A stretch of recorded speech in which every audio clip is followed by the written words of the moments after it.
Hi, I'm Cassie. And I'm Gianni. I never finished reading the Animorphs books as a kid, and I still haven't as an adult. And I've never read them. We can't tell you where we live. But we can tell you that we want to revisit these books as adults and dive into what we would keep or change if we were to put it on TV. Two friends, 50-something books. Welcome to morphinbuddies. Sure. I mean, you can cream me anytime. Yeah, I love getting creamed, cream pied, cream... Yeah, they call me Big Cream in these streets. I don't know if you've heard that. Mr. Gianni. What up? We got a lot today. We got a lot going on today. Let me tell you what. So much. So first off, we're going to jump right in. We got a comment from our Captain, our King, Seropedia. No way. Yes, we did. From book 47, The Resistance. Oh, God. That's what they were commenting on. Which one was that again? That was the one when the Free Hork Bajir were running to free their own people. Mm-hmm. Yeah. That one. Yeah. And so it's a very long comment. I'm going to try to summarize as best I can. It's actually 2 comments. Oh, good. So Seropedia said not to defend this book because it's better left skipped in the show. But the reason the Hork Bajir, the reason the Hork Bajir keep leaving the valley to conduct raids is to free more Hork Bajir. Tobias and the Animorphs only freed Jera and Ket, who were the first 2 freed ones, and left them in the valley. The next time they showed up, Toby had been born, and there were over a dozen there because they had been conducting raids without the Animorphs knowing. Right. So I do recall that now that you're saying it's your Yeah, I am too. Yeah, so none of the other Hork Bajir found the way to the valley by themselves. They were all freed by Jara, Toby, and Ket and brought back to the valley.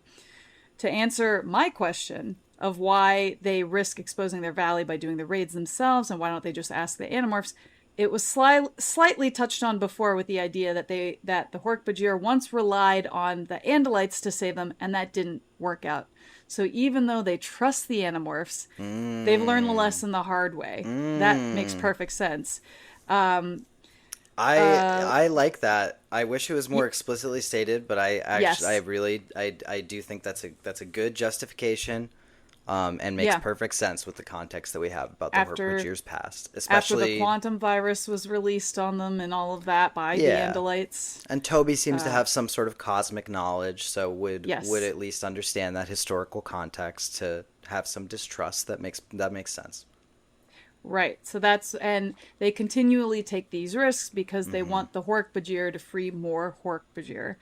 To answer the question of silly risk, but I get what you're saying. I get it. I understand it better. I get what you're saying. It would have been nice if this had been explained a little more clearly in the books, but we can fix that in the show. To answer my question of why don't they just use a bug fighter and fly back to their homeworld, in book 34, the homeworld is revealed to still exist because the Hork Bajir gave the Arn their DNA so he could clone them and have the clones live on the planet. There have definitely been fans who've wondered why the Hork Bajir don't just fly back to their homeworld rather than try and live on Earth. But there is a parallel with the Hork Bajir and slavery that the series, especially this book, briefly touches on. It parallels the idea of when slaves were freed, a lot of people were like, why don't you just go back to Africa rather than stay here? While some freed American slaves did return to Africa, most of them stayed in the United States, and that might be the parallel that Applegate and co. are going for. Although it's not exactly comparable, since at the moment of emancipation, most of the slaves were descendants of slaves and thus had no connection to their ancestral continent, whereas the Hork Bajir had only been taken from their planet 30 years ago, and there are still Hork Bajir around who are born and raised and have memories of it. Right. That makes sense. I would also add to it, there's sort of science fiction connotations as well, but also I think the more important thing is just the mere practicality of it. I'm not saying that immediately after emancipation the United States was a kind place to former slaves, because it certainly was not. However, there was at least some sort of political justification rather than them all being hidden in one extremely easy to find valley. Which, Yes. of course, if this is, I don't know why this would be your first time listening to the show, but in case you don't know, that is our in-joke because the valley is extremely easy to find, while also we're told that it is not hard to find. Anyway, I'm getting too in the weeds. The point is, I think that if Hork Bajir were at least more ingrained in society at large, I think that would be a more comparable allegorical connection. I agree. In addition to everything that Seropedia laid out, which, the context of all the other stuff. But and then we've got one more thing from Seropedia saying that Gianni is correct, by the way. Fuck yes. Axe oh my is god. an animorph. I'm going to give you another award. Yes, Seropedia. I'm giving Seropedia another award. That's Finally, all you someone says. In saying what? I didn't even hear what I was correct about. I just heard correct and then the stars aligned. That Gianni is dumb as fuck and no, I'm just kidding. Nice. Haha. Funny joke. Joke. Actually, I'm just glad that I can actually hear your jokes this time as opposed to whatever was happening last episode. I cut a good 10-15 minutes off the last episode because it was just what a mess. What a disaster for you. I'm so sorry. Terrible. But there was really nothing we could do. And I don't even know what happened. I don't know what happened either. It seems to be okay for the moment, but I'm not going to talk about it anymore. I don't want to jinx anything. Yeah, exactly. It seems to be okay. Exactly. So anyway, Seropedia said Gianni's correct. Axe is an animorph. Fuck yeah. Catherine and Michael say Axe is an official animorph. However, the reason the back of the books say the animorphs and Axe is because the back of the books are written by the editor who thought animorph meant a human who could morph, which isn't actually what it means. It's just a general term for this team against the Yeerks. On Seropedia, we include a note reference next to all the instances of Animorphs and Axe where we have a synopsis and back cover summaries. But in canon, Axe is indeed an Animorph. Hashtag justice for Axe. Thank you, Seropedia. So not only does it feel so good to be right, but also, yes... another example of Seropedia doing the Lord's work. I can't imagine anyone stumbling on this podcast who hasn't also come across Seropedia, but if you have not gone across Seropedia... Get in there. What are you doing? Very, very, very comprehensive, very good. Incredibly hardworking. Synopsis. Yeah, just like completely detailed out. The work that they do, I don't know if it's one person or a bunch of people or what it is. It's one person. The fact that it's one person is even more insane because when you go on Seropedia, it's literally, it's literally a whole Wikipedia that's just dedicated to each individual book. So much work, so many notes, so many details. A whole bunch of things. I've said it before on this podcast, and I'll say it again. I reference it literally every single episode. Every single time that we're ever talking about any of these books, I have Seropedia pulled up for the book that we're talking about because it is that comprehensive and easy to reference. So... definitely shout out Seropedia. They are awesome. Shout out Seropedia. Also, hey folks, welcome to morphinbuddies. Oh yeah, that's right. Hi. I realized I forgot to say that at the top because I'm just ready to get into it. Because now we have a couple more emails also that I want to touch on real quick. So our science buddy Ryan sent us an email that said, don't open until you've read book 49, which is the Rachel one. Oh, right, which we did. Yes, we just did. So, Ryan says, I think book 48, where David returns, should be reworked so that instead of all the weirdness with Rachel fighting Visser 1, it should be about David leaking to the Yeerks that the Animorphs are humans. Maybe Krayak promises to rescue him if he'll do that. The Animorphs are made aware of this plan somehow by the Ellimist, maybe, and given a chance to stop him. But David is successful in spilling the beans that they're human. However, he's killed or otherwise done away with before he can tell the Yeerks what specific humans they are. And that leads... such a better idea. And that leads into book 49, where the Yeerks start examining blood from battles with the Andalite bandits to see if they can find any human DNA and match it to DNA from the blood banks. Ryan, that's a great idea. That's so much smarter. Oh my goodness. Why weren't you a part of the editing and publishing staff for the Animorphs? That is so... and that's such an easy fix, too. Gosh. It is. That... Genius. There's There's a reason we keep you around, Ryan. Oh my goodness. We keep you around. Yes. Oh, it's so good. Also, it feels just great to be validated by some of these, because the subtle implication is like, you guys are right. These things should be reworked. You just didn't have all the context for it yet, and then now it's filling in all the blanks and it's like connecting back. Yes. Because, it's very helpful. Because, again, the other implication in that is that it is very anticlimactic, the way that they find out that they are humans. And that's how you bring back David properly. It would be so much more consequential, if it was David, or that was a core antagonist that had like a lot of emotional implications on the group, and I mean, that makes so much sense to me on so many levels. So much better. Ryan also says he just listened to Book 47 episode with the Civil War weirdness. And in it, we mentioned something about the fandom needing to recognize weaknesses in the story so that future versions can appeal to broader audience. He said, for what it's worth, I think the fandom pretty much agrees with you, at least from my interactions on the Reddit page and my own personal thoughts. It goes something like this. Books 1 through 30 are generally pretty good. There's some of the best stuff is in there. The David trilogy, The Attack, etc. Books 31 to 44 are pretty weak overall, just as the first 30 books aren't universally good. This set isn't universally awful, but as a whole, it's kind of a slog, and I think it's where a lot of us dropped out as kids.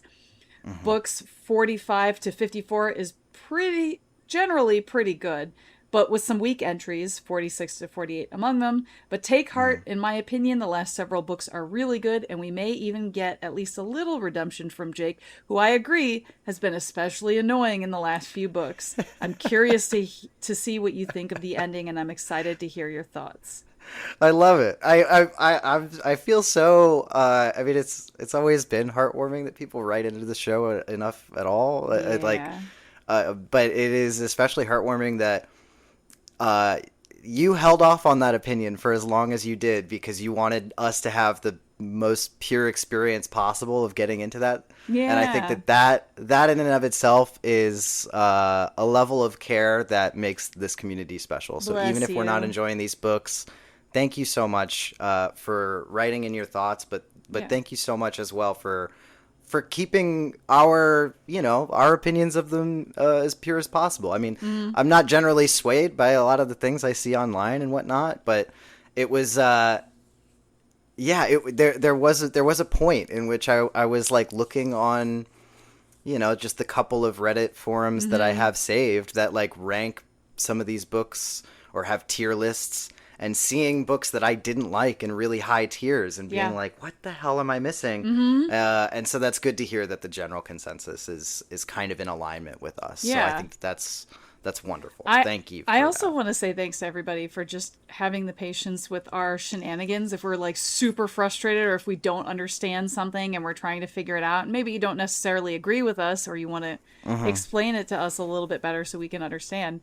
Because some people, especially with like nostalgia things, some people are very sensitive and very protective of that material. I'm not saying that that's a bad thing, but I am saying that like some people can get really nasty if you attack something they really like and appreciate, even if it's not the best thing in the world. And really, we haven't had anybody that's done that.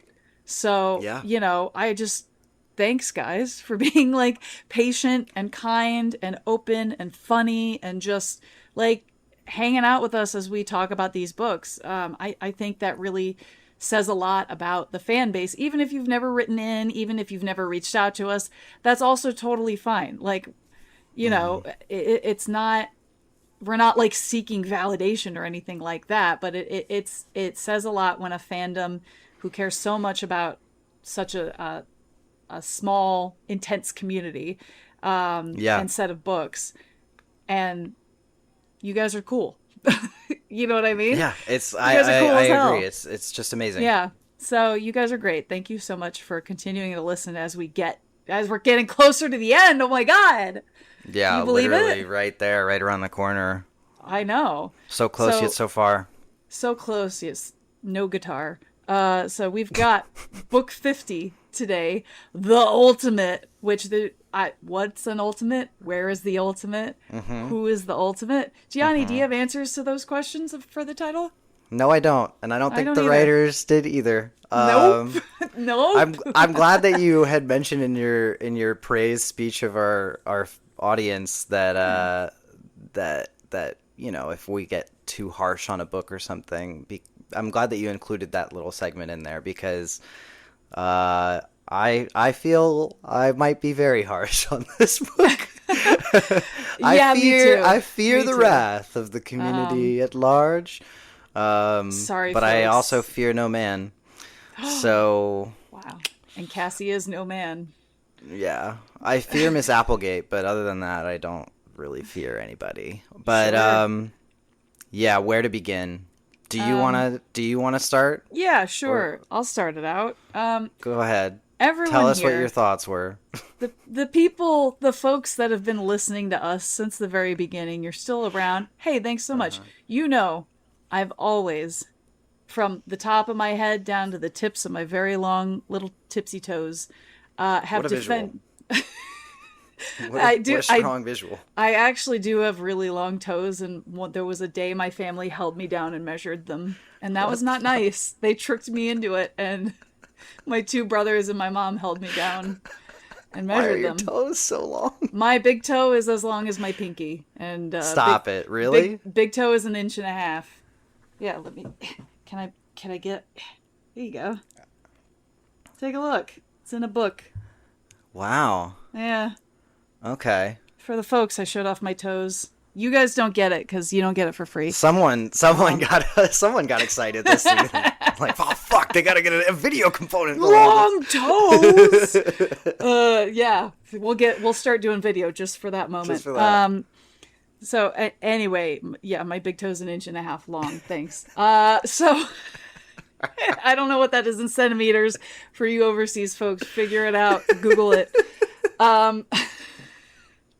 I forgot my point. You've always yes, felt from the I remember my top of point. your head all the way to your freakishly long toes. Thank you so much. From the top of my head to my freakishly long toes, I have always defended Cassie. I love Cassie. I feel a commonality with her. I think she's great. I like that she's the heart of the group. She fucking sucks in this book. My God, I hated her. I hated her arrogance. I hated the things that she did. I hated also that this book was a little bit of a repeat with the Marco book. But the fact that Cassie was like, I still did the right thing. Oh, girl, sit down. Yeah. Oh, I hate it. Yeah. Hate it. I hate it. I'm so sorry. This is the book that made me turn on Cassie. And I'm really sad to say it. It wasn't the Nazi loving. Yeah. You're sorry to say that Gianni was right yet again. I am. This is the moment where I have to turn around and say, unfortunately, Gianni was right. Yep. And I hate to say that. It curls. I know, guys. I know it doesn't feel good to say that Gianni was right. No, it doesn't. I know how it must feel. Because the just joy feels I wrong. get must be equal to the disappointment you feel. And my goal for this year was to be more mean to men. And I just can't do it with Gianni. Unfortunately, Not this time. I'm the one excuse for the time being. For the time being. Don't Give worry, I'll me- be more give mean me, to more men. Yeah, give me an episode or two, and I'm sure everybody will be Yeah. mean to me as well. But But yeah, that's how I felt. I was really, there was a middle part in this book that I really, really loved, and I felt like it was super exciting, and I was super into it. And then the ending happened, and I was like, you've got to be kidding me. You cannot be doing this. And it made me so angry. I finished it, and I sat there, and I was like, oh, I gotta text Gianni. Yep. 'Cause he's going to be upset also. Yep. So I think we finished it the same day. You finished it, Yeah. I think, a few hours before Yesterday. I did, and you had texted me and were like, you basically said the equivalent of I just threw the book across the room, and I was Yeah. like, okay. So I read it. I was like, you're not going to like this. I got to the end, and immediately I texted you, and I said, I see why. Yep. And that was all we said about it. And honestly, that is pretty much the most we ever say to each other before we review any of these books. Because we don't want to talk about it with each other before we record an episode, because it should be all like off the top of the dome, you know? Yeah, God forbid we ruin the spontaneity, you know? That's what people come to this podcast for, is all of the things about toes, not the rest of it. You know? This is an all toes podcast, and I stand by that. Yeah. I mean, we are a 30% structured podcast. There we go. And the 30% is generous. Most of the time it is 15. Yes. We have our segments. And that is it. There's not much planning that goes into it. So that was the most I think we've ever talked about one of these books before we went into it. Suffice it to say, I agree entirely, obviously. So mad. The beginning of this book was troubling. Hard to get through. Yes. Not just because of Cassie's perspective, because I agree with you that she was already coming across quite arrogant and...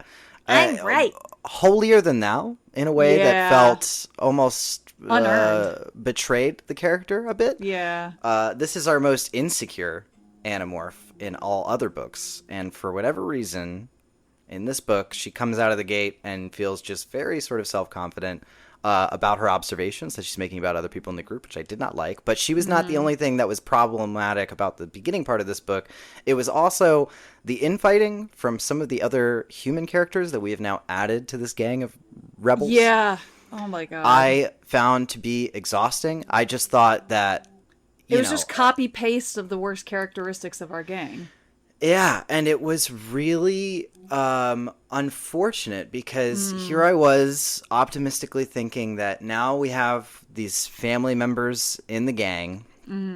Now we can get to some, maybe civilized is the wrong word, but now maybe we can get people that can actually concoct plans to make effective executions and judgments about how to navigate this world moving forward. Yep. And not only do we not get that, we got the opposite of that. We got literally somehow more infighting. We got somehow more disagreements, and bad justifications for them. Just across the board. Rachel's mom, insufferable woman. Yeah. Do not understand the logic that goes through your head. Yeah. I understand that she's got a lot of pressures, right? Sure. That's a esteemed woman in her law field. But you would think that someone with that level of education can be able to grasp things a bit more concretely, grasp the severity of circumstances a bit more concretely. Or at least logically think through things, and she just doesn't. Right. And then for her to hypocritically kind of be like, oh, well, like, I would think that we could talk things out, come to some sort of civil consensus with the Yeerks, as opposed to resorting to violence, but then tries to sneak away several times with her family in tow and leave Rachel behind to deal with the rest of this. That's just nonsense.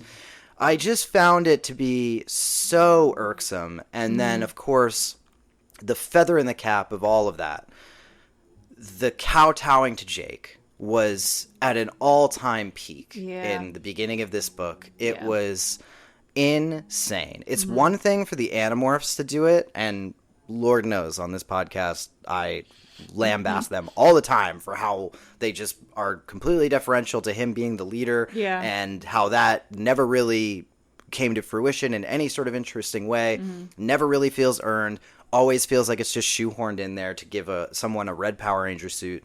It is mind-boggling to me when the Animorphs do it. To have a whole other group of adults universally decide that actually Jake is the most effective person to make these decisions makes no sense. Nobody helps him either. None of the adults are like, hey, buddy, let me help you make a decision. Point. None. Nothing. The adults are so unbearably, insufferably useless. So stupid, so dumb. So, like, it's just, they're all one note. And I was sitting here reading it and like, okay, maybe like as the ghostwriter was writing this, they're like, well, how do kids see their parents? And maybe they only see them as one note. Sure, I can get an idea of like how that would be. But at the same point, like where we're at in the books, it's such a serious moment. Things are building and building and building to an ending that's going to come up in the next 4 books or so. And this is how they're acting? No. I'm sorry. Unreal. No. Yeah. Unreal. Like so counterproductive, so unhelpful, so useless. No guidance, no talking about what they should do next, doing stupid things. And they make such a point. They literally put the magnifying glass on Jake the whole time, saying like, he just seems like a shell of himself ever since, you know, Thom took his family away. Yeah. And he doesn't seem like he's making smart decisions, all this stuff. They put such a magnifying glass on it to then immediately take all of that back in every subsequent scene by having everybody just be completely deferential to him. I mean, I was at a loss for words. I was like, I don't even know if I can comprehend how much I'm loathing this right now. Yep. And then again, I agree with you. Middle section of the book, I actually really enjoyed it. Really good. I was worried for a moment because I don't know if you had the same thoughts that I did, but there was a moment where I was like, uh-oh, are we going to get into some weird territory with how we're talking about the disabled community here? Yeah, a little nervous. I got a little nervous. I think it came back around beautifully. I thought that all the things that they did for the characterization of that community, I thought that all of the new characters from that whole circumstance were really fun, really interesting to get to know. And they treated them like real people. Yes. They are real people, but it was so like well crafted. It was very on the nose to just pretty much outright say, well, all of the suffering, like of course they would be more adept at this naturally. Sure. I thought that was very on the nose, but I did think, what a great message to get across to that community about inclusivity and you know, appreciating those different circumstances. I loved there was so many like little great moments. That there was the kid with cerebral palsy who, when he finally was able to speak telepathically, was like, you have no idea how frustrating it is to have a wide vocabulary and an interest in music and a speech impediment. Yeah. And I was like, funny Beautiful. Line, brilliant. Like just so lovely and respectful, articulate, wonderful. Yes, like really surprised me. I was like, wow, that's like I thought such a nice job of walking what I thought was going to be a very fine line. It was like on a razor's edge, and the way they handled it, I thought was beautiful. I thought that was really, really wonderful and very fun. Yeah. I think in keeping the tone light as well with all of the heavy things that they're dealing with in these last few books, I really like how they're juxtaposing the tone, and I think that section really, really gets it right. Just to bounce off of that really quick, I also really liked that nobody in the gang judge them for their disabilities. Like they had a conversation before they went to the location to give the disabled kids the ability to morph. But while they were there were no conversations about seeing the kids and being like, oh, these kids are actually like, they're handicapped. Like this could be a bad thing. No conversation of that whatsoever, and acceptance into the group. And yes, they had their differences. And yes, there were even moments where some of the kids with disabilities were like, well, what are we gonna do after we morph back and we're just like stuck on the ground because we're paralyzed? And they're like, we'll take care of you, we'll figure it out. And that's such a beautiful little moment of community and connecting with people who you may not notice in real life because you know, like it's just it's such a wonderful thing to put in these books, to have these people seen, to be shown for their abilities and that they can do things. Everybody has different skills and different skill levels. Just because you're handicapped in one way, that doesn't mean you can't shine in other ways. Yeah, absolutely. And it's just wonderful. Yeah. I really loved that section. Yeah, I just thought it was really smart. Now, granted, I mean, getting to that was arduous. I think I would question a lot of the decision making in how they got to that conclusion, that those were the people that they needed to seek out. I think that a lot of that was flimsy at best. There was only one argument against a very specific thing which I'll talk about when we get into the actual like details of the book that I did think was spot on, like just good character development to make the decision that they made. Everything else in regards to that decision to go recruit those people, I thought flimsy at best, but okay. We clearly have a plot structure in mind, and we're going for it. Great. Yep. The last act of this book is pure and utter nonsense. We're dealing with already like one of my least favorite MacGuffins, maybe of all time, which the blue cube. Because never once has this thing's abilities been consistent whatsoever. And it would be the very first overhaul that would ever need to happen for an adaptation would be figuring out exactly how it works, how that thing functions, how it is able to pass along its powers. That is the number one. So already we're off to a bad start. Yep. We get some interesting cinematic moments with some things. And almost immediately, Cassie makes the worst decision I have ever seen. And I do not say that lightly. We have seen Rachel do a 9/11. Like, we have seen Axe almost dropped a nuke on Seattle. Yes. We have seen countless bad decisions in these books.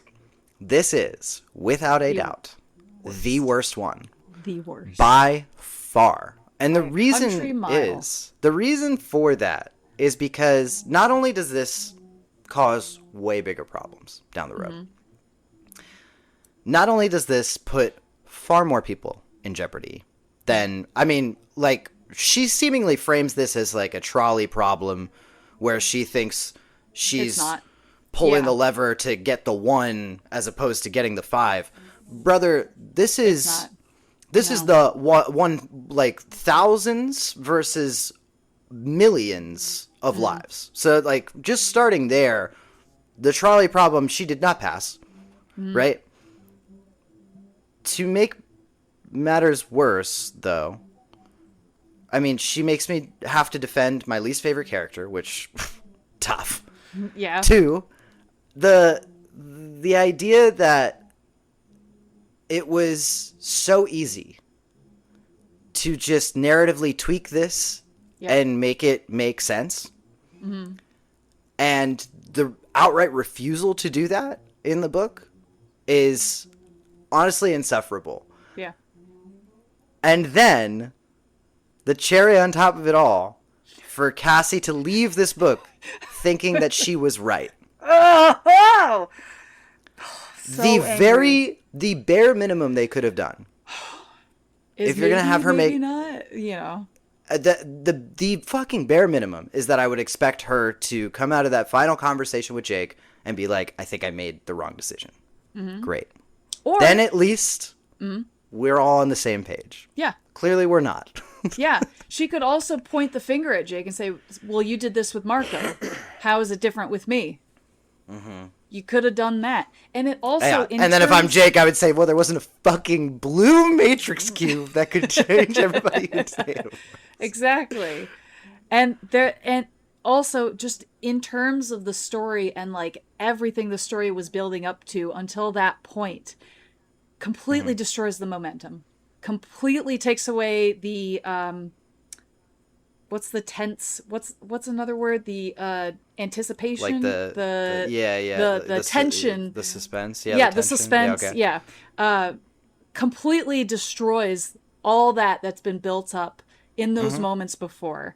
And then you sit there and you're like, wait, really? And you just like, it's like your soul drops out of you in that moment. I mean, it's so shocking. It's shocking. And not in an emotional way where like you're in the story. It's shocking in a way of you're like, wait, what? Why? Yeah. And then it just completely pulls you out. Shocking in a way that I'm like, I don't know if I can go back and read about Cassie anymore. Yeah. Yeah. Shocking in a way that I am like, this character is dead to me. Yeah. Until otherwise redeemed. I think insufferable is the proper word for this book because it is. This book was the fact that it had a quote unquote righteous morality throughout the whole thing, really. The fact that it tore down a lot of what it built right in that really great middle section. The fact that Jake is just constantly moping around, the parents don't make sense, like just all these things together. That middle section for me kind of cleared all that stuff away, because I was like, okay, I'm really enjoying this middle section, and this is very exciting. I was willing to come away from it being like, okay, like we did a fine job. I like that we're recruiting people. You know, I thought there wouldn't be as much of a consequential moment at the end, so I thought, great, this was enjoyable. Yeah, I'm willing to take that. I'm willing to take that if we get this exciting stuff, and then you get right to the edge, and you get like just punched in the gut unexpectedly when you were expecting a high five. That's not fair. We didn't set those rules, and it's not cool that you did that. Ghostwriter and the rest of you that wrote this book, it's not cool. No. I don't like that. Yeah, an absolute disaster. Yeah. I immediately... It ruined the rest of the book for me. I just couldn't... It literally... It went from being like one of the middle of the pack Animorphs books... to one of the bottom. To easily one of the worst. Yeah. And I ranked it lower than a lot of like the more forgettable entries, like the Forgotten and like things like that. Yeah. Because in my mind, at the very least, those don't completely ruin my perspective on a character. Yeah. This was just so misguided on so many levels, and really it was the last two chapters awful on their own, soul crushing.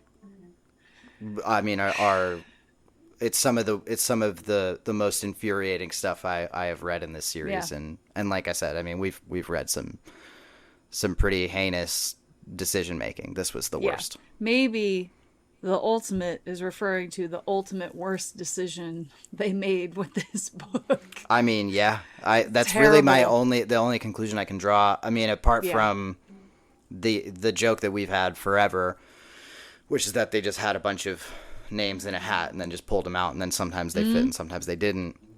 I mean, that's seemingly what happened with the ultimate, unless they were just genuinely aware of the ultimate travesty of this getting to the publishing line was. And I mean, I know that sounds harsh, but it really is just this was a catastrophe for the character.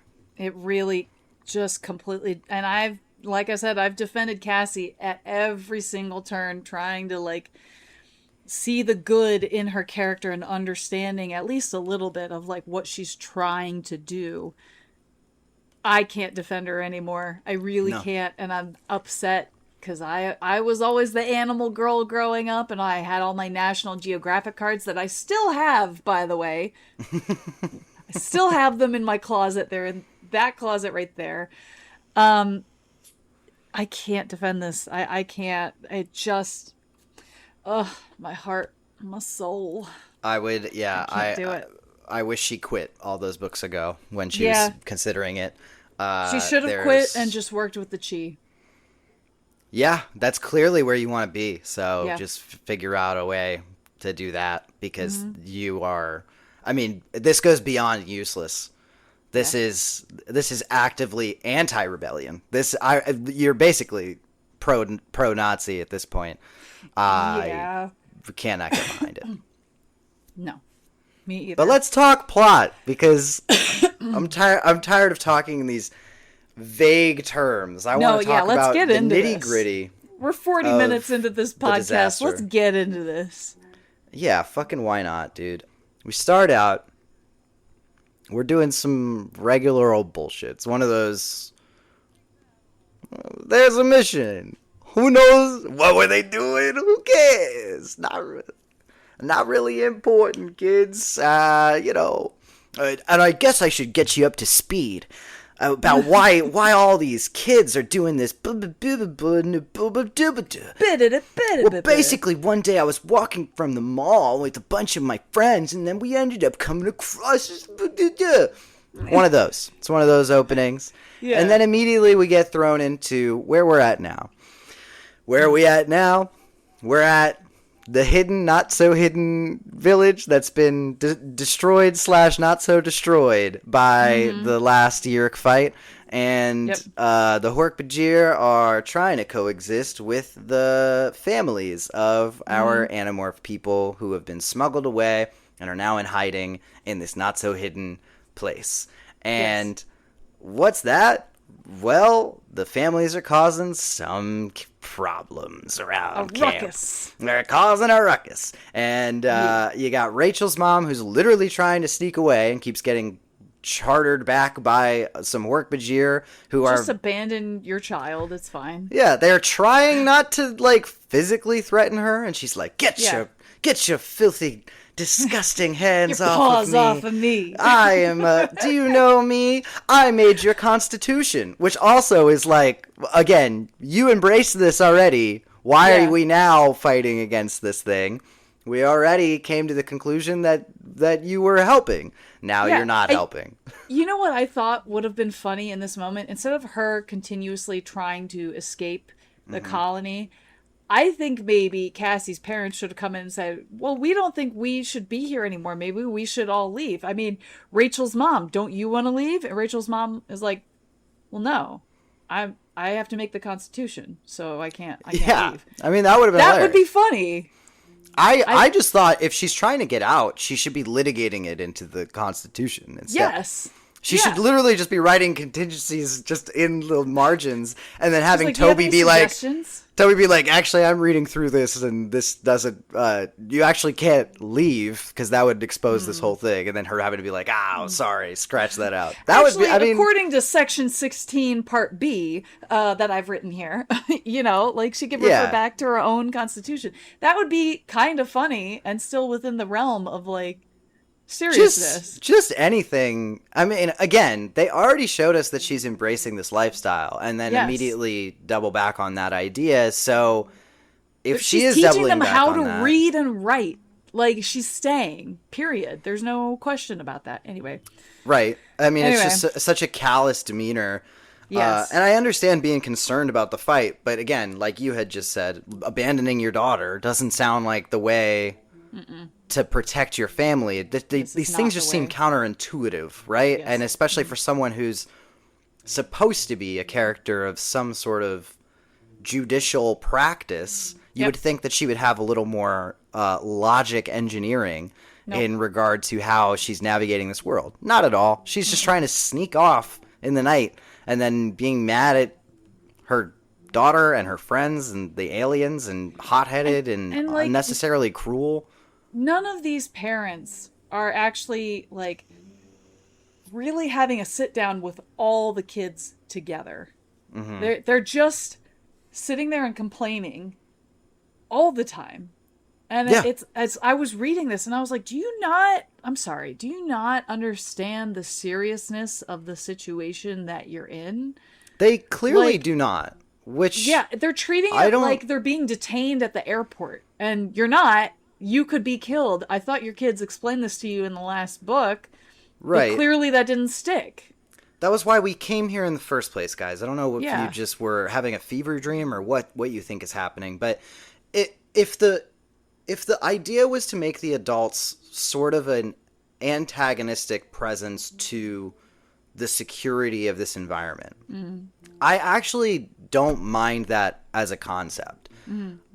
But if they're going to do that, it should be because they see clear alternatives that could theoretically make sense. And all they do in this book is really just paint the picture of, and in fact, they go as far as to outright explicitly state this at a certain point, is that, well, the kids are just way more adaptable to these circumstances than the adults are. And that is just not true. But also, if it is true, then what are we fighting for, right? Like, I just don't understand. If the idea is to protect these people and all of these people just outright say they don't want to be protected, I mean, I don't know, then maybe there should be a conversation about that as a general concept instead of the weird bickering that feels like it's always getting around points but never quite getting to them. Yeah. It just feels so inconclusive and completely incomprehensible. It's just surface to me. level. It's just something to put in the book for some conflict. And it's like, Yeah. you can clearly see through that, and it shouldn't be like that.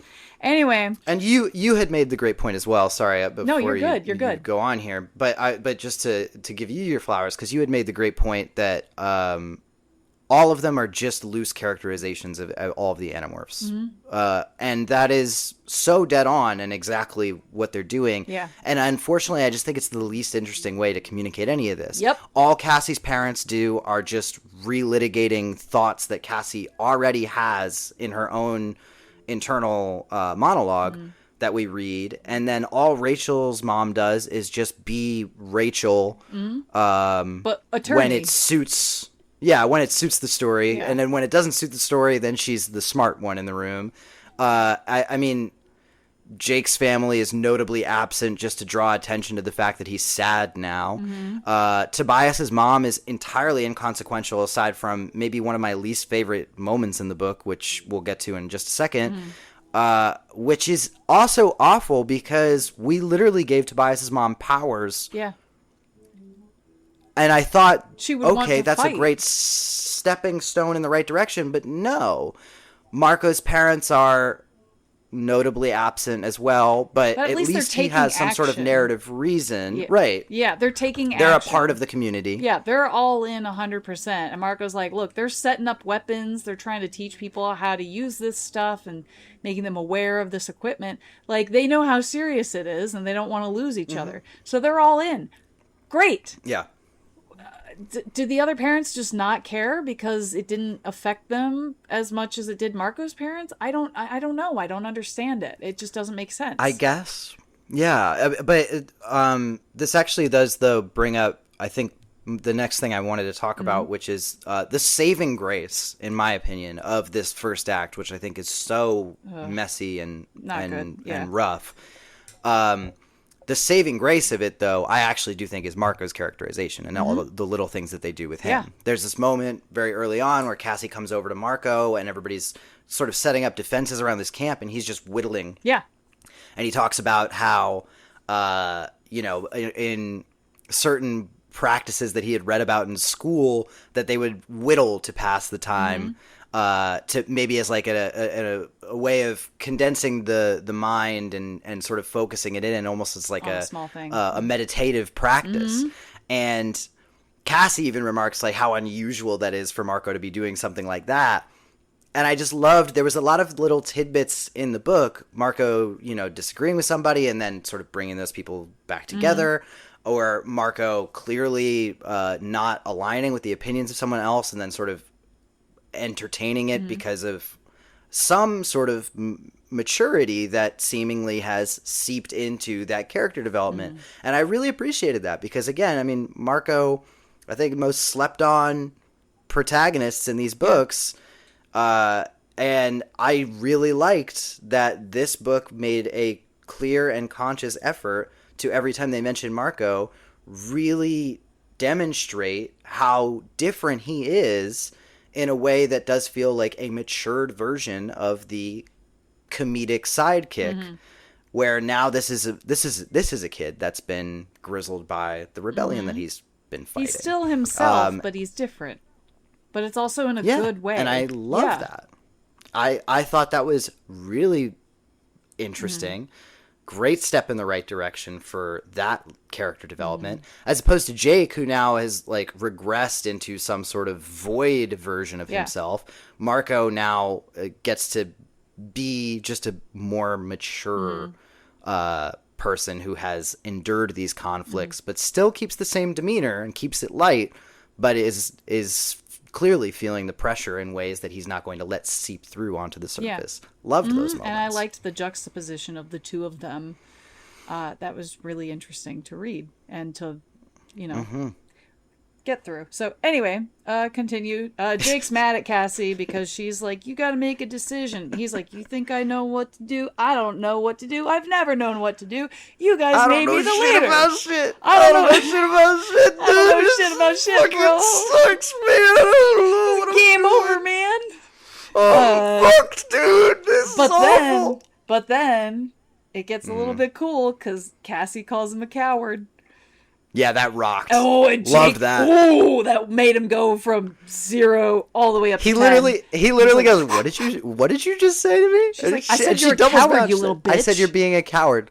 Yeah.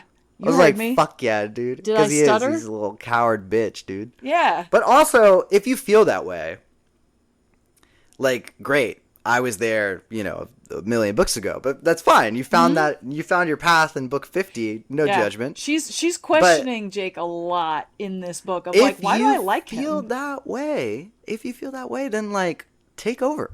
Yeah. I don't understand. If no one else is stepping in, step in. I don't like the hypocritical demeanor, and everybody is a hypocrite in this book at some point. And it's really infuriating that no one calls them out on it. If I'm Jake, again, I hate that this book has me going to bat for Jake because I was so excited when she called him a coward. I was like, finally, someone says something. If I'm Jake, though, and I hear that, and I'd be like, then you make the fucking calls. Yeah. Go for it. You're the leader now. Go nuts. Go on. Yeah. Oh, what? Oh, we can't hug trees and make this fight better? Okay, well then, take a sec. Step back. Consider your apology, and then I'll let you know. Thanks. It like teases me. It keeps. It's like edging me in a weird way. It's always edging me with these conflicts where I'm like, here we go. Now we're going to get to the root of what we're talking about. And then swerves. And I'm like, no! Fucking say what you both mean. Yeah. And then I think we'll actually get somewhere. Yeah. But no.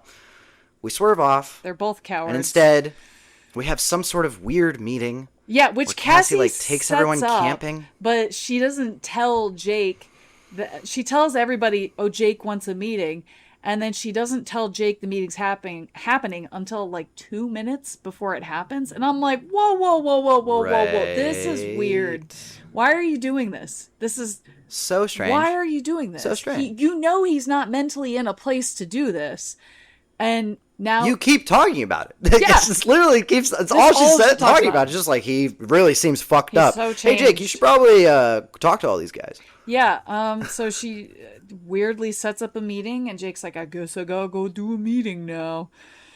And Rachel's mom is there, and she says she's upset, and all the adults feel like prisoners. And Jake... This is the most counterproductive meeting of all time. So stupid. Nothing gets solved. All it does is reaffirm where everybody's position was, which we already knew about. Yeah. The only thing that happens at this meeting is that they somehow stumble upon doing some sort of weird group vote where throughout the conversation, they're like, I just feel like there needs to be a leader in this rebellion. I don't know why they came to that conclusion, but they came to that conclusion. For whatever reason. I just feel like there needs to be a leader in this rebellion. And then they're like, well, Marco's mom, you used to run the Yerks. Yeah. Like, what do you think? And she says the stupidest thing I've ever heard in my fucking life, which she was like, there's only one thing that the Visser fears, and that's Jake. I was like, wait, what? Is not true. It's literally not true. He wants to kill him. He's not afraid of him. Who said he is afraid of Jake? For what? Even if he was. Let's say on this hypothetical train of thinking, boy. You're a god. He's not afraid of Jake. He's literally not afraid of Jake because how would he know which Andalite bandit is which Andalite bandit? Yeah.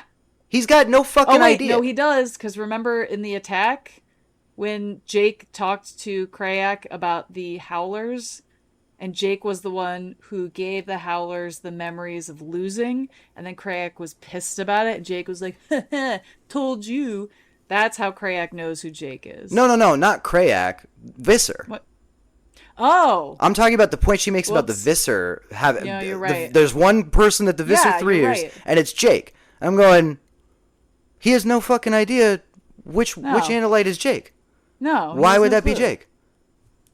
They're looking for the people that could be the Animorphs. They As don't far know as who's far as who. they know, it's all of them.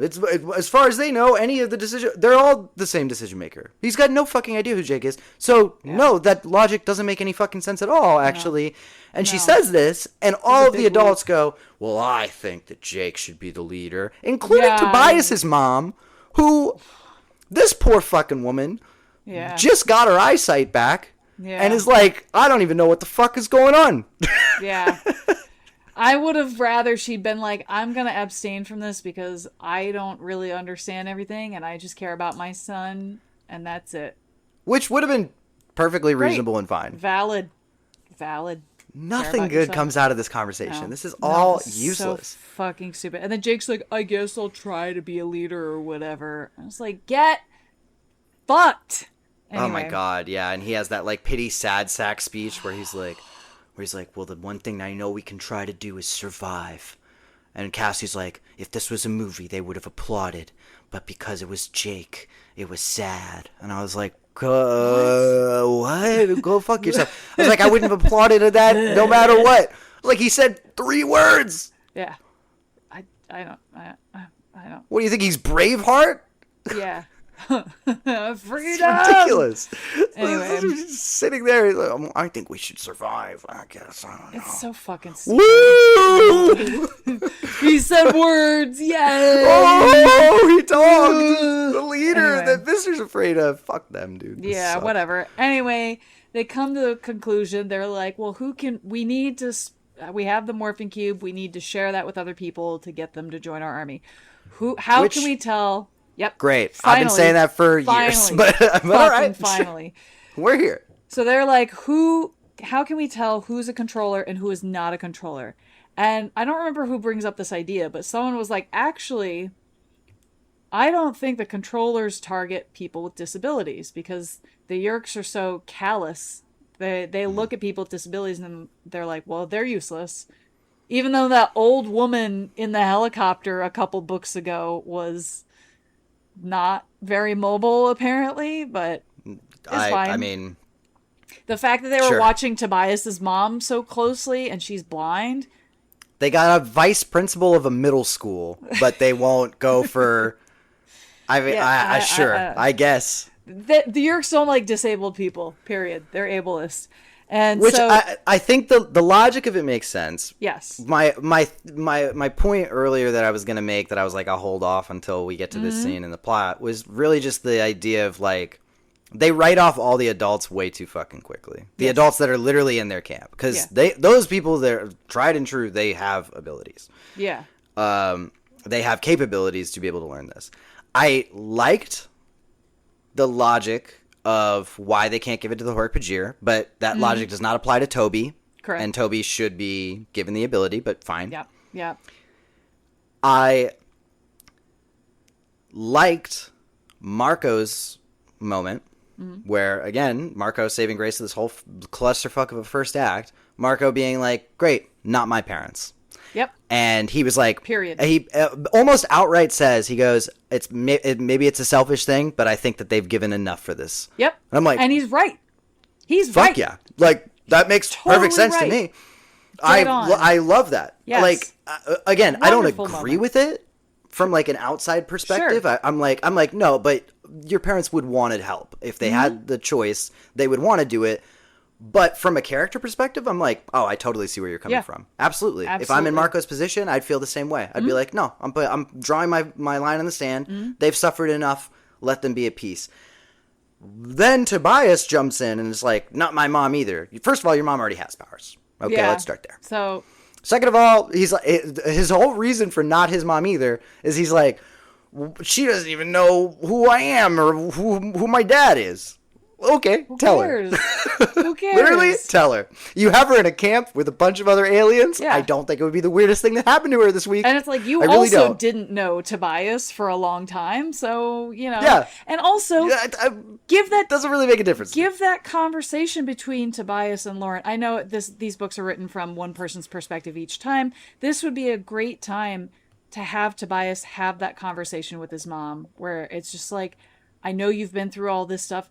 I'm really not comfortable with you joining us in the actual fighting. Right. But what would you like to do? Yeah. If he said something to the effect of, I just got my mom back. I just got my mom like for the first time, and I don't want to lose her. I can't let her go. Again, that seems to me to be a way better justification. But it feels as though they already gave that moment to Marco, and they didn't want to do the same moment with Tobias. And I feel like that was actually the wrong call. I think it's one of those moments where I actually do think the reiteration of a moment emotionally might benefit the story as opposed to detract from it.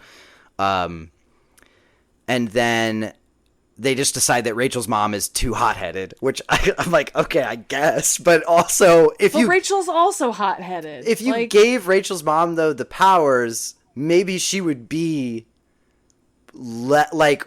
she would have more of a function. It seems to me that she just feels restless because she doesn't feel like she has enough to do.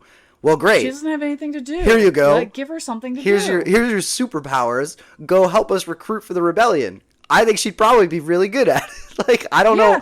But they're like, we don't trust her. Okay, then why'd you bring her?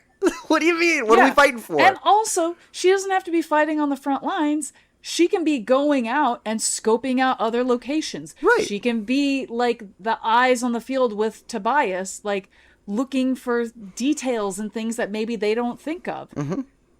We have an opportunity here to add to our numbers. Mm-hmm. I don't know why we didn't do this before, but I've already made the decision to forgive the book of its trespasses in that particular department, right? Yes. So we have an opportunity here to add to our numbers. So that's something that the Yeerks don't know that we have the capability of doing. Okay. Here you go. Nope. That person's too crazy. What the fuck are you talking about? Why did you bring her here in the first place? And if she's too crazy for that, who's to say that she's not too crazy to eventually escape from this camp like she keeps trying to do and do something more reckless? Yep. Bring her in. Keep crazy close. You either trust these people or you don't. All right? Mm-hmm. You either lock this bitch up. Confine her within the safety of the hidden, not so hidden valley, or you give her a little bit of fucking latitude here. Yeah, and instead they do neither. Responsibility. And I'm sure that'll probably not come back at all. Yeah, we'll see. We'll see. So anyway, but yes, then they get to the what you were talking about with the deducing the disabled people. They're like, it's most likely they are not going to target disabled people because they don't see them as being useful to the Yeerk cause. Mm-hmm. And Cassie's like, well, I don't know if we should talk to them either because it doesn't feel right. These are people that have been suffering their entire lives. And everyone's like, Cassie, we don't really have a choice. 1, 2, it should be their decision. They don't have to join us.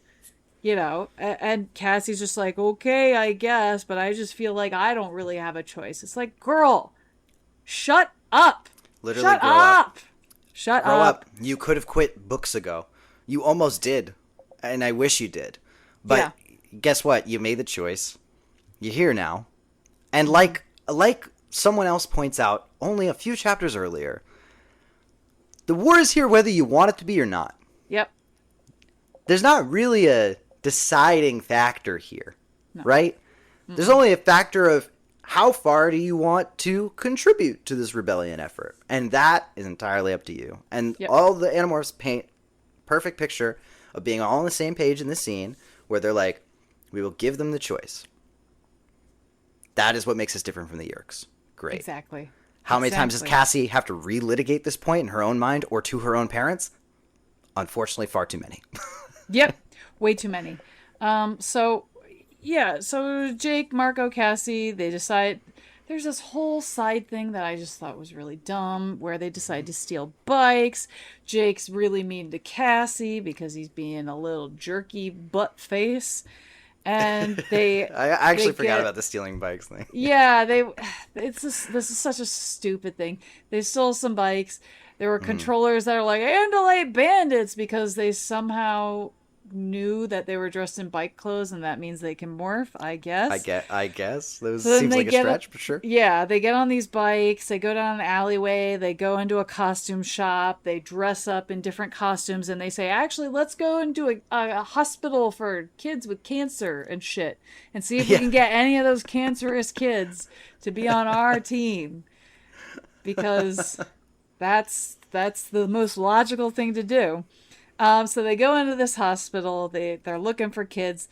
They meet a really mean kid named James. I didn't like James to begin with. I was like, oh, this is just a worse version of Jake. Great. You thought they had met another David? Yes. Oh my God, I thought it was another David. I mean, not important, but before that, they end up going to, they like pretend that they're magicians or something, like here to entertain the kids, and they end up going to like a bunch of kids that they're like, these kids are way too young, and they go to like the older, the slightly older kids who have also been abandoned. But again, it just goes back to that whole thing of like, I don't know the logical determination of what the right age is for recruitment of this thing, but I was like, I don't know why they're too young. Because now there's this weird arbitrary line between, oh well, adults are they're too old, they can't accept the new circumstances, and the young kids are too young, they can't accept the new circumstances. I think a 6-year-old is too young because they don't really have a grasp on like life and death. They don't understand. I guess I just thought the logic was flimsy if you don't have Rachel's mom a part of this and also don't have these kids. I agree with you that the 6-year-old is probably too young, but I also would disagree with them that same logic, if applied to an older person, then you should just let like Rachel's mom have these powers. Yes, like that you know what side I mean? of the logic is flimsy. They should have also included adults, but whatever. So we learn that James's mom abandoned him when he was 4. He's been in the hospital ever since. We meet other kids: Colette, Kelly, Timmy, Pedro. Jake and Marco and Cassie start talking to James and telling him about all this stuff, and James is like, you guys are just playing a trick on me because I'm disabled. Fuck you. Fuck this group. I'm out. I don't give a shit. Whatever you're doing, it sucks. Go away. And so Jake is like, all right, you're gonna make me do it. I didn't want to do it, but you're gonna make me do it. And he morphs in front of James, and James freaks out for a second, and he's like, what the fuck is it? This has got to be a joke, right? Yeah. And then Colette comes in and she's like, a kitty, because he's a tiger. Holy shit, it's a real tiger. How'd they get it in here? That's crazy. Can I pet him? Which would be me. And then Jake starts talking to her in thought speak, and she's like, who said that? Who said that? And then James is like, that tiger did, actually. So James says, all right, if I'm going to join your gang, we have a couple rules. 1, I get to choose the people that come with me. Period. You don't get a say in it. These are my people, and these are the people I'm taking with me. And Jake's like, all right, that's fine. And 2, I don't remember what the second one was. It was probably, you got to suck my dick every Friday at 9 a.m. Just the start of your day. And Jake's like, all right, I need to suck some dick because I am a bad person. I agree. Thank you so much, James. I promise I will do that for you. Wait, for the record, sucking dick doesn't make you a bad person, all right? That's true. Hey, that's true. Sucking dick, that's the nicest thing you can do for somebody. And Jake might like it. It might make him a better person in the end. It might make him more understanding. Lord knows he needs it. He's got to suck a dick or something. You know what I mean? Anyway, this is fucked up. This is fucked up. Scratch that. Always gets back to something. Always gets back to something. We can't help ourselves, you know. So Jake okays it. He gives them all the cube. They all touch the cube. He gives them a pigeon. They all touch the pigeon. That's their first morph. So then they morph. They all morph pigeons. They fly out of the hospital in the middle of the night, and they all demorph. And I thought this was a really interesting thing that they brought up earlier, where Jake says, just a heads up, some of you that are disabled, if you weren't born with these disabilities, you might be fixed after you morph into an animal and then back to yourselves. So I don't want to surprise anybody, but that might happen. And then they all morph into pigeons. They morph back. And James is the only one that's fixed. And apparently he's very tall.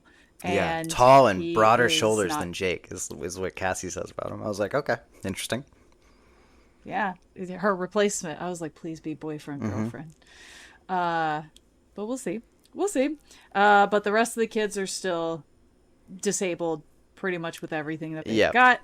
Yeah, so they're a Colette little reveals that disappointed, she but was they're born like, okay. with her condition, and Even though she told people it was a skiing accident. And I she think lied. Timmy was the other one, and Timmy had cerebral Yes. palsy, which they had already theorized that like certain mental conditions would not be fixed because Tobias's mom still has amnesia, even though she's fixed in her eyesight. She still suffers from memory loss. So, which I thought was a really interesting kind of addition to the morphing lore, and I was like, yeah, I kind of like. I'll need our science buddy to that. explain to me how that works, but I believed it because it at least established like clear and firm sort of rules on it to me. Right. But I know nothing. Well, I would imagine if you're genetically predisposed. That's not it. Predisposed. Thank you. I can't talk. No, today. I was with you too. I was like, what? If you're what word mean? What word that? What word that? If you're genetically predisposed to certain conditions like cancer, Alzheimer's, stuff like that, then that's already in your DNA. Like you have a higher risk of developing that than like other people who do not have that in their DNA. I could be wrong. That's my theory. Ryan, science buddy, let That's us know. why we have you as a friend. Thank you, friend. We need you. So anyway, they got a total of 17 new recruits, which I was like, hey, great. Banging. Then they decide to go to a school for the blind to recruit. And I was like, I don't know if this is a good idea because these kids can't see you morph. And actually, no, I don't mean that like mean. I don't mean that in a mean way, but it's just like a statement of fact. Like if you're trying to convince someone and they think you're lying, the best way to show them you're telling the truth is watching you morph. And also, actually, my dad used to be a teacher at a school for blind kids. And when he would tell that to people who didn't know him, they'd be like, oh, so you know sign language. Why would I know that? Why would I know that? Actually, why would I know that? Why would I know that? Hey, did you hear the words came out of your mouth? Because you picked a crazy day to be born yesterday. People in... No offense, I'm from Indiana. We got some dumb people in Indiana and Michigan. No offense. Totally. I grew up there. I lived there. Totally. Guys, we got to do better. Anyway. Yeah. So anyway, they go to they decide they're going to go to the school for the blind. Now it's like a couple nights where they're trying to recruit more kids with the kids from the hospital. Every night they go out and fly and come back. And Cassie's dad tries to have a conversation with her of like, hey, is this right? Like, I don't know if we should be doing it. And Cassie's like, shut up, Dad. Let me fly away. And then she morphs. Yeah, it was dumb. It was just like... Well, it's just... Cassie then wants to fly back and talk to her dad. And I'm just like... On the one hand, it's a conversation that Cassie's already been having internally. We don't need to relitigate it. And then on the other hand... He kind of draws a parallel that then she expounds on later in her own internal monologue that I just loathed, which was like, we're no different from the Yeerks, which is such utter nonsense. No! It's so not true. Granted, I think that what they were actually trying to get across in this scene, I think it was just slightly missed the mark, but I think what they were going for was they were trying to draw a more conclusive like comprehension of what the book is trying to say about the disabled community. I think that that's really what this scene was for, is to try to say you're predisposed to think that these people don't are somehow lesser than and therefore should not be given the same freedom of choice, but actually they are incredibly capable in their own right. I think that's what the scene was trying to set up, was the payoff on that and not the payoff on Cassie's characterization. But unfortunately, the only things that actually get communicated through that wormhole are the consequences of Cassie's characterization, which again is just maybe we're just like the Nazis. Literally, no, you're not, girl. No, you're not. No, you're not. What's No, the you're worst not. that can happen? What's the worst that can happen of giving these people powers? They can decide not to use them. Yeah. That's it. Or they stay in morph. That's literally it. All we're doing is giving people more choice, which is literally the antithesis of fascism that we're fighting against. So there is not even a remotely comparable equation there. We are on the outright opposite ends of that spectrum, and it is just infuriating to have to go through that conversation again. And she could have just turned around and, as her dad's trying to talk to her, and just said, Dad, not now. We're not talking about this. And that way we wouldn't have to, like, at least Cassie's making a decision of, like, I'm not listening to this right now. I've got a mission I've got to do. And then, sure, she thinks about it and feels bad about it. But still, it's just like... Or if he has such strong opinions, then, like, you make some fucking decisions. I don't understand why dad. no one ever says that. Grab your... Anytime your parent grabs you by the forearm in like a deathlock grip, you know you're in trouble and you stop everything as a kid. Because that's the parental lock. When they need to talk to you and grab you like that, you know this is serious. You're her dad. Do something. Don't just sit here and whine and say, oh, I don't think, maybe we're not any, blah, blah, blah, blah. No! Well, yeah, Stand for something. I don't know why these morality complexes somehow stand over your daughter putting herself in danger to even do this in the first place. Yeah. If anything, he should be most concerned about his daughter's safety. And for whatever reason, he's more concerned about getting across some sort of moral message to his daughter. Moral message that is, frankly, illogical. But somehow that supersedes just making sure that she's okay. Look, he could have even said to her exactly what you've been saying, where it's like, Cassie, look, I know you're thinking that maybe we're no different from the Yerks, but we're giving them a choice. And as a doctor, when you're caring for your patients, you have a choice given to what treatment options you want to do or not do. That is your choice as a patient, and you need to accept that. Perfectly ties in everything that Cassie's been struggling against. It perfectly ties in the doctor and the things they do as veterinary care, and they understand the doctor-patient relationship. And resolves this silly moral conflict. Yes. But instead, it just overcomplicates it. Yep. Anyway. Whatever. They go to the blind school. They get caught by the Yerks. There's a camera there that's... Cassie morphs a fly, and everyone else is still, like, regular, and Cassie sees an infrared camera, and she's like, guys, there's a camera in here. And then all these Hork Bajir come in, and everybody is in there. They get in their battle morphs. Thom shows up. Just one of those things that I just wanted to say, because I found my mind harping on it, and I was like, I don't know why I'm nitpicking this so much, because this is just a nitpick of the medium, and I actually think it would be so easy to fix with just literally one shot in a television adaptation or something. But the idea that the Yerks were there and waiting for them, seeing them through this camera or whatever, it was like, because all I kept doing was I just went through all these brain spirals of why were they... Why did the Yerks infest these guys that are at the School of the Blind or whatever it is?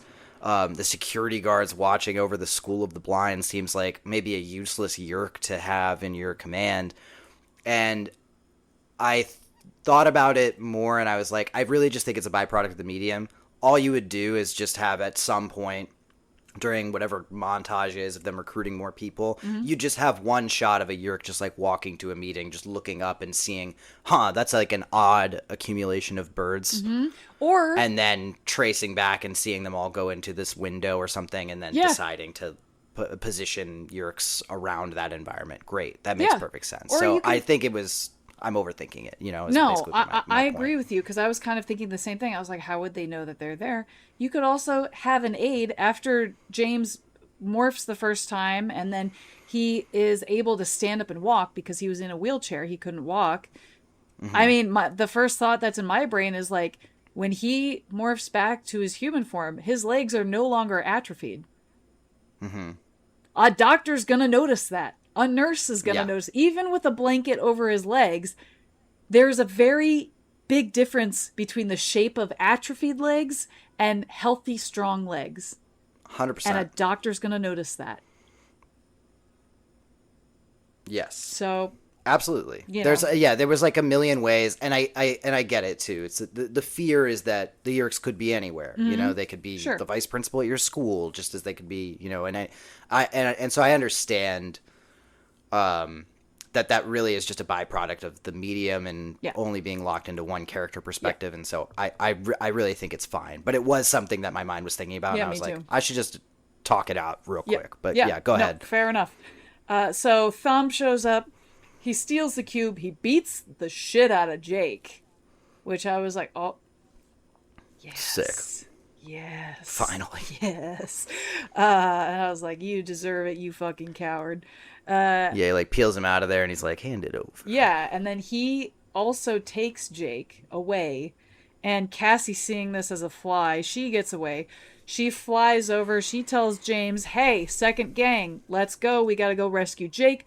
Thumb has the cube. We got to get them now because Jake is about to be infested.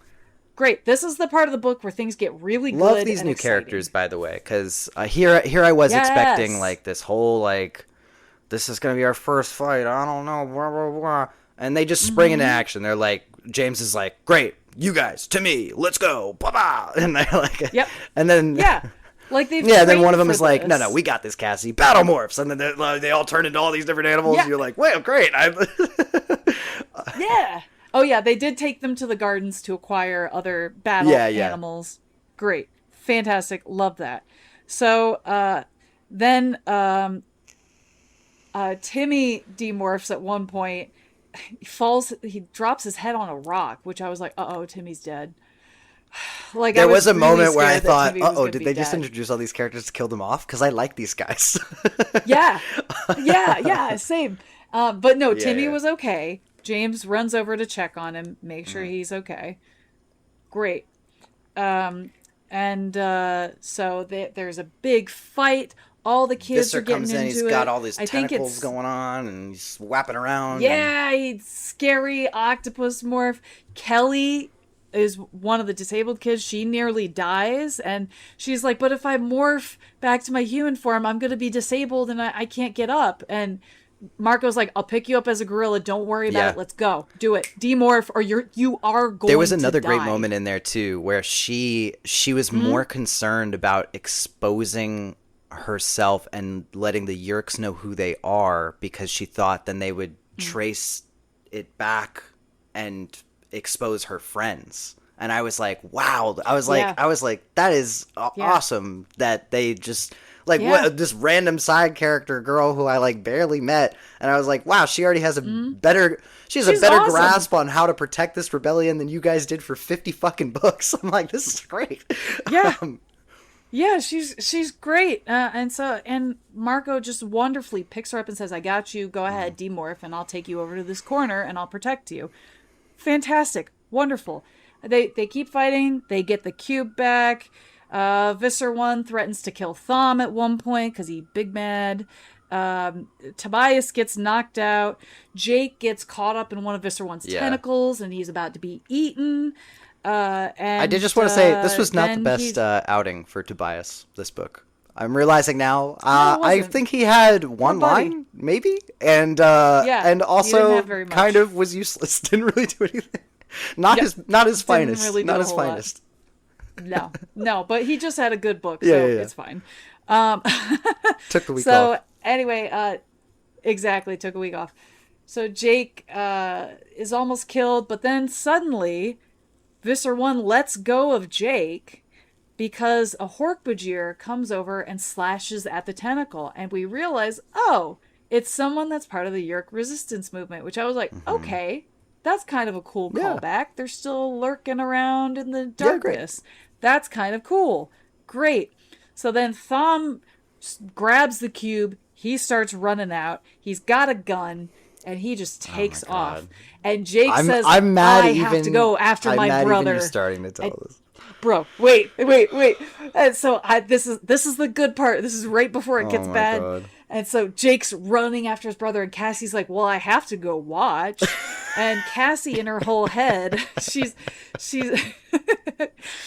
Cassie's just like, I have to protect Jake, but also if Jake attacks Thumb, he could die, but Jake should attack Thumb because it protects all of us and we get the cube back. And we all agreed that we'd sacrifice our family members for the good of the world, not to be taken over by Yeerks. Right? Right, Cassie? Right? Oh, wait, she forgets about this. She doesn't think about this.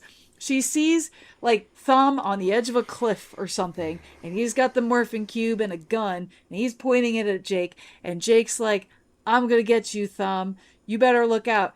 What does Cassie do? She fucking runs in and bites the back of Jake's leg to the point where he turns, whaps, like, skippity-paps her away. He turns back around, and Thumb is taken off, and he's gone. I don't know why Tiger also can't catch up again with Thumb, but I guess the tension is gone. And Cassie's like, I'm saving you from doing something terrible. And I said, how fucking dare you not learn from Jake's mistake when he did that with Marco's mom? How dare you take that away from him? Especially since this whole book we've been talking about the importance of having a choice. And you took that away from Jake. How dare you make me defend Jake in this way? Also, the stakes. I hate the stakes are also so different. This is not just Thumb running away. This is Thumb running away with the literal thing. Their advantage. Yeah, the one thing that you guys had over these guys was that they don't have the ability to morph. And here you are letting a Yeerk run away with this thing. The amount of people that you just risked the lives of by letting a Nazi run away with basically a nuclear bomb in this instance is, I mean, just unbelievably bad calculation. It is just like the most nonsense ever. Now, granted, frustrating, infuriating. I mean, who knows where the series goes? Maybe it all comes around. Book 51 literally starts up with Thumb walking up to the hidden, not so hidden valley and is like, I decided to join now that I can morph. And actually, I'm part of the Yeerk resistance movement. Here's your cube back. Maybe that's what happens. Maybe Cassie's proven right in all of this. That'll probably happen off screen if it does happen. But yeah, and I will still feel completely hollow about it because there is just simply no justification. Even if you end up being right later in the series, the logic to get there is so you have exposed so many more people to danger. Yep. Based on this flawed logic. You're so concerned about everybody, and in this situation, you're not. Not to mention, literally just attacking your own team member. Yep. Because not even speaking to him first. No, nothing. Like saying, hey, you shouldn't do this. No warning, nothing. And at least, Jake, when put in similar circumstances to Marco, and again, I do not think the situation is even remotely similar because of the MacGuffin that's being thrown into play here. But Jake, at the very least, did not attack Marco. He tackled him to the ground and protected him. Yep. And then literally kept saying to him over and over again, like, I got you. Like, it's okay. You don't have to do that. You don't have to do that or whatever he said. Yeah. I'm like, there was still, like, love there. This was this is not love. This a horrible, selfish, callous, awful, like, just barbaric decision. Yep. I mean, just everything about it is so bad. I'm so mad. I put my notes in all caps. You can see right here. What the fuck? It's in all caps. What the fuck? And then Thumb runs off with the cube. I'm screaming. Yeah. And then the insult. I'm so mad I can't talk. And then the insult to injury is the next chapter is just very brief. It's like them all sort of like licking their wounds from this scuffle, which I guess somehow they got away from, and also somehow the Visser got away from. I don't know, but whatever. Yeah, not the first time we've seen something like that. Just sort of be hand waved, but it's really a confrontation between Jake and Cassie where he's like, "Why did you do that?" And she's like, "I just thought I was helping." And he's like, "That was really fucked up." And she's like, I guess. And then he walks away, and she thinks in her internal monologue, she's like, "I still feel like I was right." Yeah. She's like, "I know I did the right thing for Jake and for the rest of the group." And I'm like, I would shoot you with a gun. Psycho? Yeah. If I'm Jake, I would shoot you with a literal gun. Hey, Jake, just morph your hand into a tiger paw with claws. Give her a little slap. Because that's fucking crazy. Yeah. At the very least, like, you're not allowed to go on other missions with us. No. You get to sit this one out now, actually. Yeah, I don't trust Rachel's mom. Bitch, I don't trust you. Oh, I really want Cassie to just get reamed in the next book, and I know she won't. No, they're gonna forget about this until Dom shows up again. Oh, I'm so mad. Did you guys get mad at the end of this book? Because I'm livid. Yeah, please validate us. Please let us know how. We said we don't need validation. We need validation on this one. We do. Yes, I am aggravated. I feel personally assaulted by the actions of Cassie in this book. I'm so offended. So a way you can let us know, you can send us an email at our email address, morphinbuddies@gmail.com. That's morphinbuddies at gmail.com. But deepfakes aside. Not deepfake. How would you... Because clearly this has to be adapted. This is too consequential. No, this has to be adapted. I think the biggest theme in this that I would like to keep is the ability of choice, is the respect of giving people choice. And I think Cassie needs to learn that. I think that's a lesson that her dad has to try to get to her. I think that's a lesson that the gang have to try to get to her with deciding to ask the disabled kids to join them. And I also think that at the end, that's something that Jake needs to give to her, of saying, you took my choice away. We all agreed on this, and you took my choice away. And I know you keep saying maybe we're no better than the Yeerks. I think maybe you're no better than the Yeerks, and it's just you. And then he walks away. And she gets to sit with that. If we're going to keep the whole plot in, if we're going to keep Cassie stopping him from doing that, she needs to sit with that, and she needs to understand, wow, maybe everything that I've been saying up until this point has been flawed. And I need to rethink everything. No, I mean, at the very least, they're building a prison at this hidden valley, and they're putting her in it. I am dead serious, because there is simply no way. There's no excuse. There's simply no way if you keep that Cassie decision, and because maybe there's good character development to be had from it. If you keep that Cassie decision, there have to be more direct consequences. Yep, she can't participate in these missions. Jake doesn't talk to her. Her family is disappointed in her. Like, she needs to sit with that. She needs to sit with that and learn from that. Robb Stark dealt with infighting in Game of Thrones and literally had to put his own men into a prison to try to get them in line with his kingdom. I don't see how you don't draw the same conclusions from this. This is so caustic to the movement. There is simply no excuse. That's if you keep the decision at all. Yes. I don't even know if I'd keep it. I mean, we have to see where it goes. I don't know. Yeah, I would have to see where it goes. I kind of like the idea that a character makes a turn that makes you so angry at them. I like that complexity. But she needs to have that moment of, maybe I'm wrong, and maybe I've been wrong. And then bigger picture things, like I obviously we had already talked about, in an adaptation you'd have to really clearly define what the rules of the cube are, because that's just been such a mess. But that being excused or whatever, say we had already fixed that. The other things that I would just sort of like tinker with, I think it would be really interesting to actually have like, I don't know, let's say in a hypothetical circumstance, this comes about in season 5, like this specific episode where this occurs, right? I actually think it'd be really interesting to have them have the idea, like come to the conclusion that maybe these people would be the best to recruit for this rebellion, so to speak, way sooner. Yes. Have them have the idea, and then have them keep scoping these places out. Yes. Waiting, trying to wait the 3 days, trying to see about whether or not Yeerks are infesting there.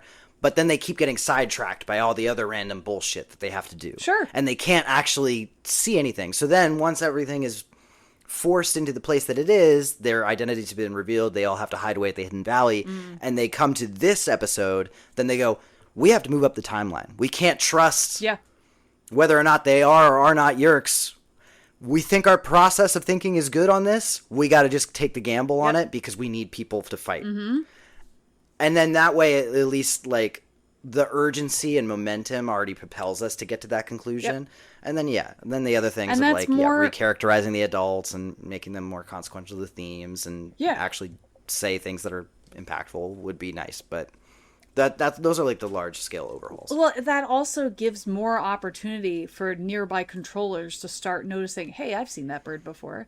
Hey, I've seen these. Why are these birds here? You know, like, they start noticing somehow near all these hospitals and these types of special homes or rehab centers or something that these certain animals are here consistently. And then they start watching them, and then they start noticing these kids are coming in, and then they develop a plan to catch them. Yes. Great. Yeah. And the only other thing is I think that Axe should maybe have a little bit more of an opinion about giving other people morphing abilities.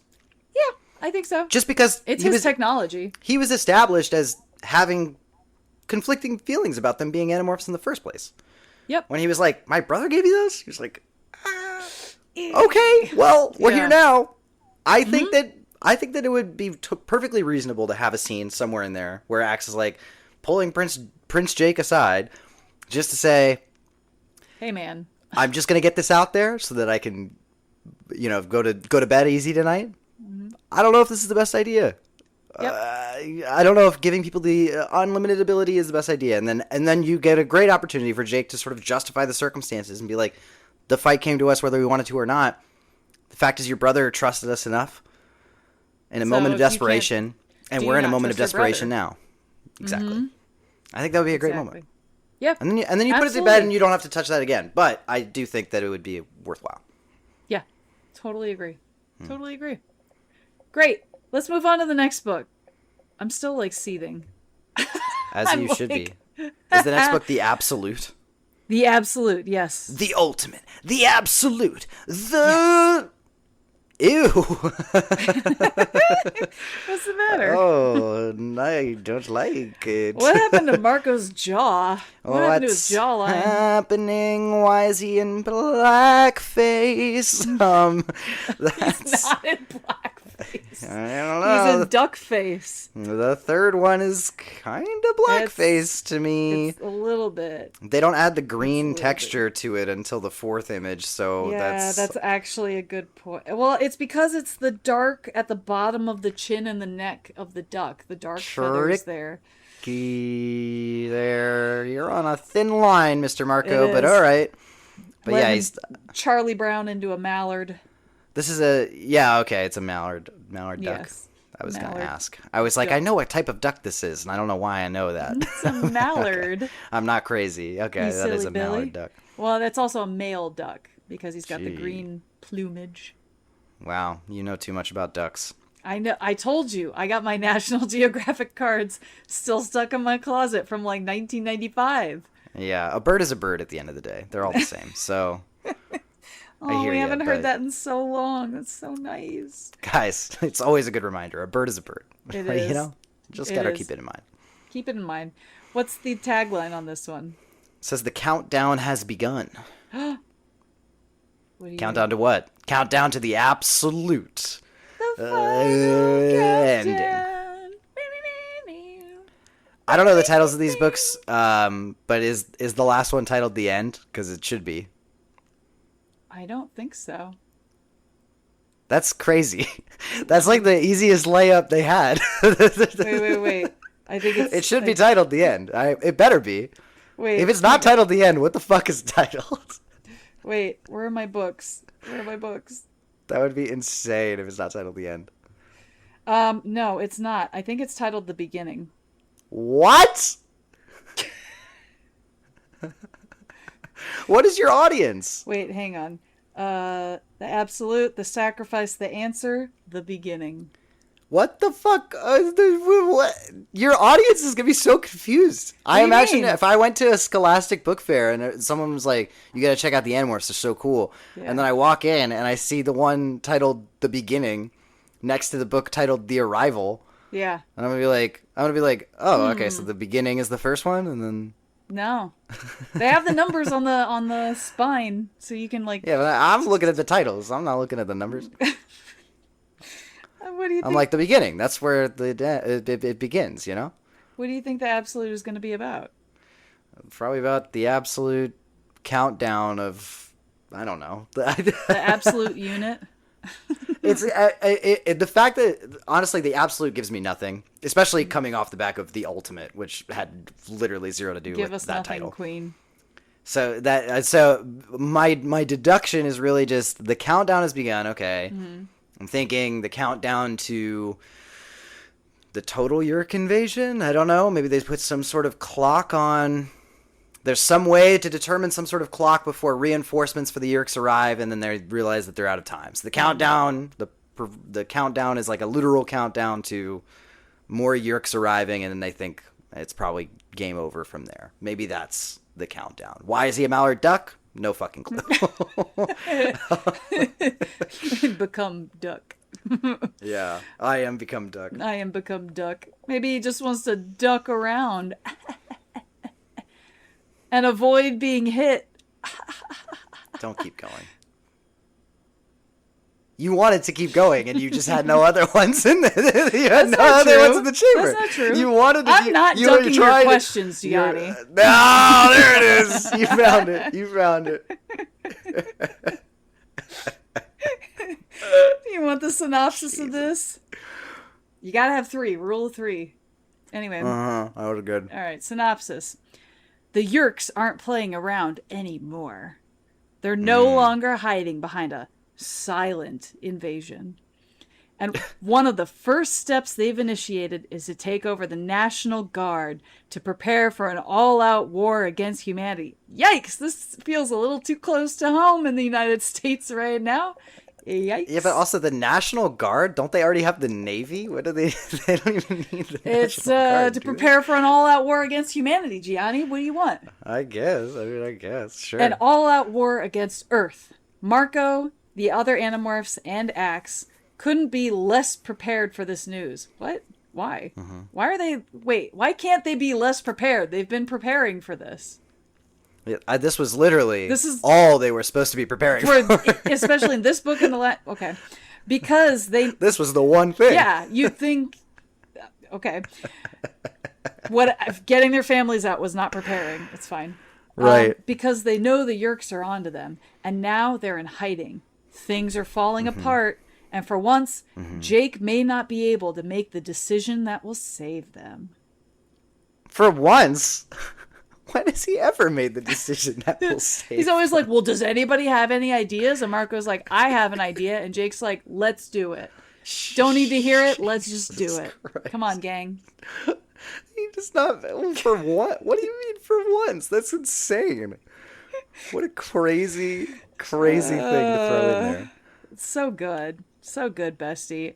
Folks, thanks so much for hanging around in this longer episode that we have, because we had a lot to say about this book, and we had a lot of emails and a lot of things to talk about. A lot to get through. Yeah.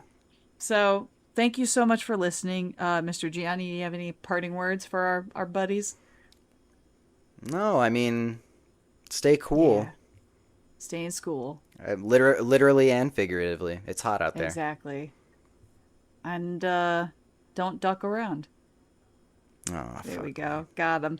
Okay, bye.